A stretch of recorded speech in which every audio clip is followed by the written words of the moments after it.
I would be so much better if you could help me understand. I need your love for and I need an open hand. Hey everyone, and welcome to Stripped Music Diary. I'm Shannon, and I just wanted to make a quick video talking about my favorite albums of 2018. I say quick because there aren't that many. And I did listen to a lot this year, but I think for a lot of reasons there just aren't that many that really spoke to me. One of the reasons being I listened to a lot of older music, a lot of bands that have, a lot of records that were released a long time ago. We'll get into all that in just a minute, but first I wanted to share some of the stuff that I got for Christmas, some of the music related stuff. Why would you care that I got an air fryer? I don't know, you might care, but yeah, so up first are some of the records I got this year I didn't own. I didn't own Sleater Kinney's All Hands on the Bad One, so Eric bought me that for Christmas, as well as One Beat. I am trying to complete my Sleater Kinney collection, and I didn't own those on vinyl, so there they are. Also, you might remember that I made a video in 2016 reviewing the Deftones record Gore, and I never, for whatever reason, I never bought this on vinyl. And honestly, I've been listening to this like crazy lately. I remember I was wrapping all these gifts one night and I just listened to this like 3 times in a row. And I hadn't really listened to it in full since it came out. So I was revisiting this quite a bit, and here it is. It's on white vinyl. I haven't opened it yet, but yeah, a nice Reprise Records release from the Deftones. And if you watched my video on this record, I gave it glowing reviews. I loved it so much. So yeah, those are the records that I got for Christmas. The next thing that I got was a guitar pedal. This is a guitar pedal that I wanted. I'm very new to playing guitar, so I wanted sort of a fuzzy distortion pedal. And I looked up a lot of different pedals that bands that I like use, and this isn't an exact pedal she uses, but it's the same brand, Red Witch. It's a boutique brand. They make this pedal called a Ruby Fuzz, but the singer and guitarist for Dirty Dishes uses a Red Witch pedal, and that's what turned me on to the brand.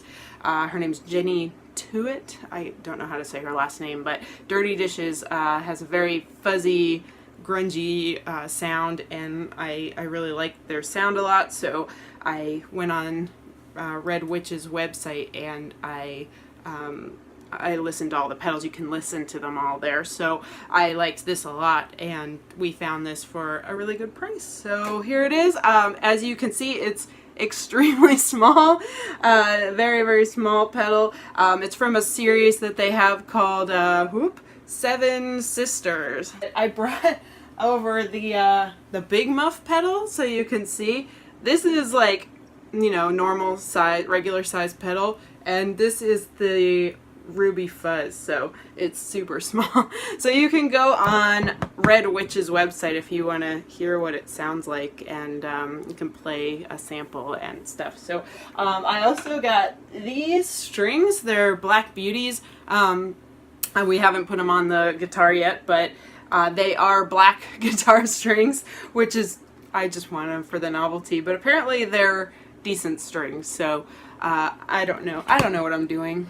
I don't know, but I was really happy with all the music stuff that I got. The last thing that I wanted to share is I got the 33 1/3 book for 24-hour revenge therapy, and Eric got me this. I think he was trying to motivate me to do this episode of the podcast that I have been so bad about recording with the holidays and several other things going on. So that will be coming, and I can share with you some cool details about the record that I find in this book. So yay, that's all of the music related stuff that I got that I wanted to share with you this year that I got for Christmas. But yeah, so let's get into it. My number 5 choice is Cursive's Vitriola.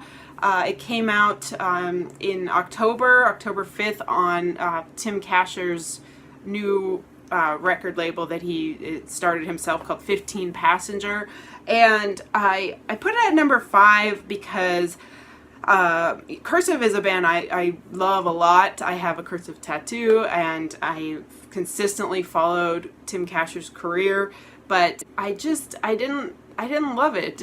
I liked it enough to put it as number 5, don't get me wrong, but it didn't spark like some inferno in me like the Ugly Organ and you know, the older records did. So Burst in Bloom was the first record I ever heard from Cursive, and it blew me away. It was just angry and narcissistic and gritty and in your face, and I just feel like this is a little bit more even-tempered these days from the Cursive camp, which is fine. But you see the return of cello in this record, and I greatly appreciate that. And I also greatly appreciate the fact that Tim Kasher doesn't just make a Cursive record for nothing.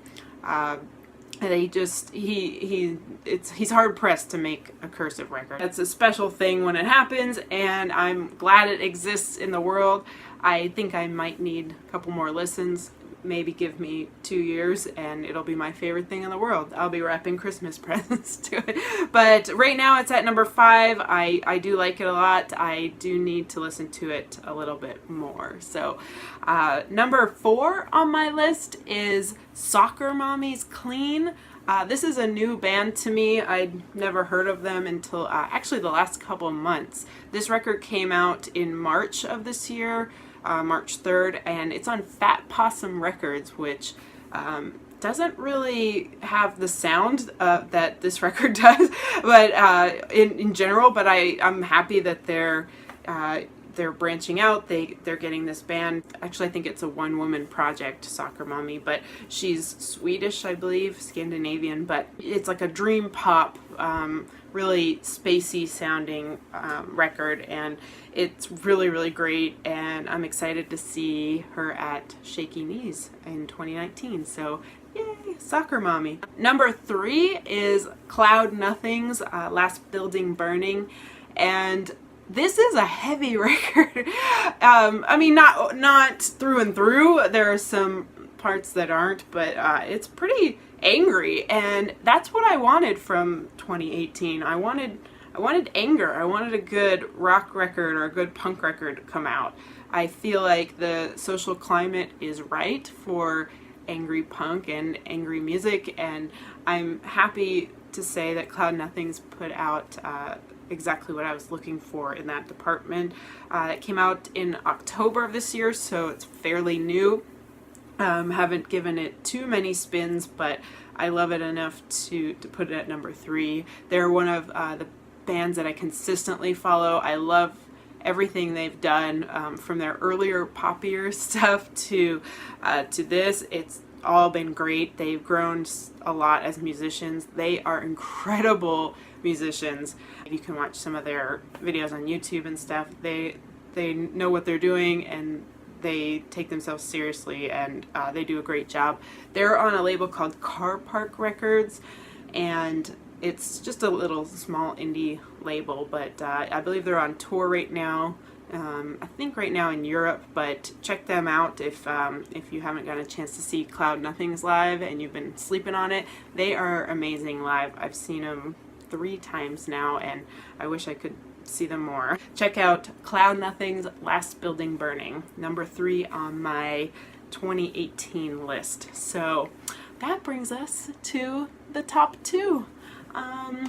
Number 2, without further ado, is this record by Nothing, Dance on the Blacktop. Dance on the Blacktop, I didn't love it at first. I'm not gonna lie. I was like, okay, it's a nothing record, it's not guilty of everything. It exists. I didn't love the title. I was kind of confused by the artwork, but I mean, I think that was the point. It elicits a response from you, which it certainly did in my case, and I listened to it a couple times, and the main single with the video where Dominic is in the coffin, just that really got me, and I kept getting it stuck in my head, and I'd want to listen to the record, so I'd put it on, and the record just grew on me and grew on me and grew on me. I ended up buying it on vinyl, and I couldn't be happier. I mean, I put it at number 2 because there is one song on the record that I have been skipping, I'm not gonna lie. I think it's this song, You Wind Me Up. But 0 Day is the track that has the video that I love a lot, that I kept getting stuck in my head. And there's a little bit of a Dinosaur Jr.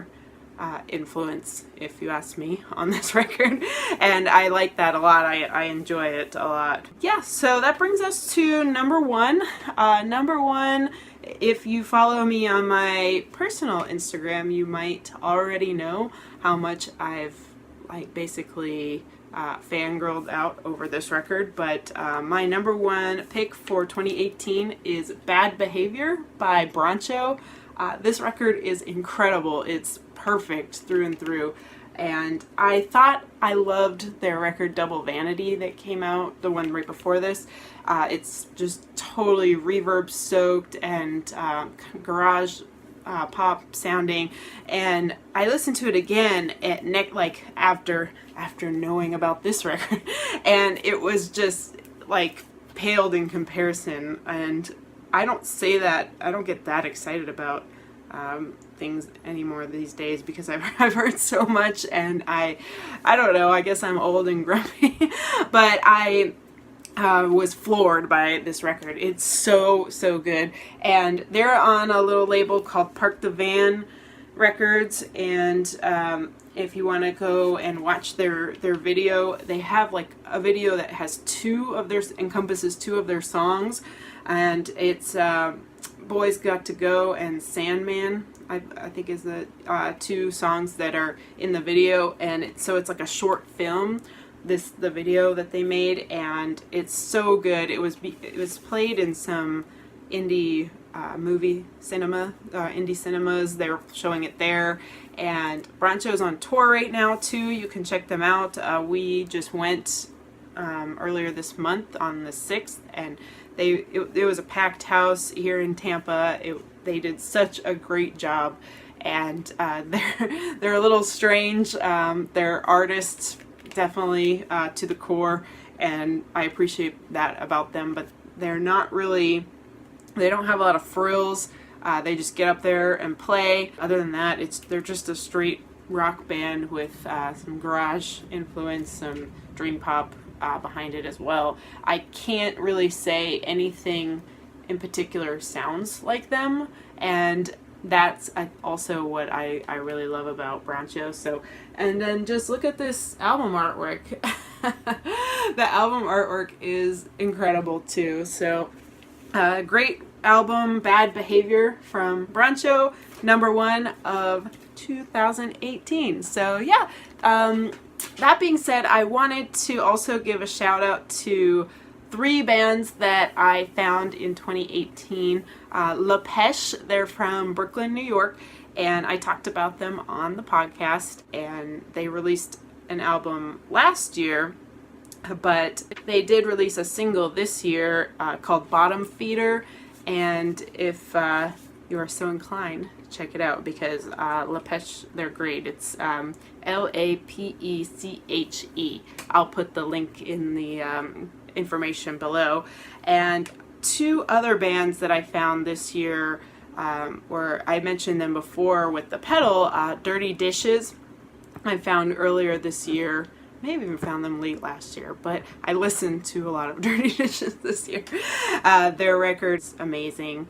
it didn't come out this year, so it's not on my list, but they are great. And a band that's brand new to me that I've been listening to a lot, I'll probably mention them on the new episode of the podcast coming out soon, but this band Electric Guest, they are strange but also really, really great. They remind me a little bit of King Gizzard and the Lizard Wizard, and I don't know, maybe a little Tame Impala mixed in there too, but they are also playing at Shaky Knees, and they are very, very good as well. So those are some new bands to me. I rediscovered my love for the Swirlies, 90s Boston band, where they were formed in 1990 in Boston. Kurt Vile was a member at one point of the Swirlies, and what turned me on to them again is, I kind of forgot about them, was Dominic from Nothing was posting about them, and then they ended up playing a show together. I think it was the record release show for Dance on the Blacktop. So yeah, that's everything, and I hope you guys enjoyed this video. If you did, give it a thumbs up.